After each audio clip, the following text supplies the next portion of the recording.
Hello বন্ধুরা, একটা ভালো লোকেশনের মধ্যে 1 BHK 2 BHK 3 BHK flat available আছে।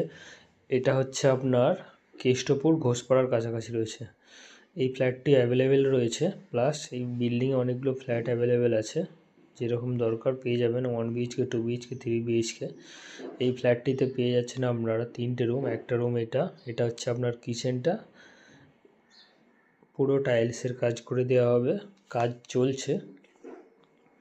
এদিকে এটা একটা বেডরুম রয়েছে, এটার সঙ্গে ব্যালকনি রয়েছে। আর এটা হচ্ছে অনেক বড় বিল্ডিং আছে, G+8 আছে। এটাতে আপনারা 1 BHK 2 BHK 3 BHK সব রকমই পেয়ে যাবেন। লোকেশান হচ্ছে কেষ্টপুর ঘোষপাড়া। এটা হচ্ছে কমন ওয়াশরুমটা, দেখে নিন। এই রুমটার সাথে ব্যালকনি প্লাস খোলামেলা ফ্ল্যাট রয়েছে পুরো। এদিকটাও একটা বড় সাইজের ব্যালকনির মতো উইন্ডো আছে, এদিকটাতে একটা ব্যালকনি। খুব খোলামেলা, খুব সুন্দর ফ্ল্যাট আছে।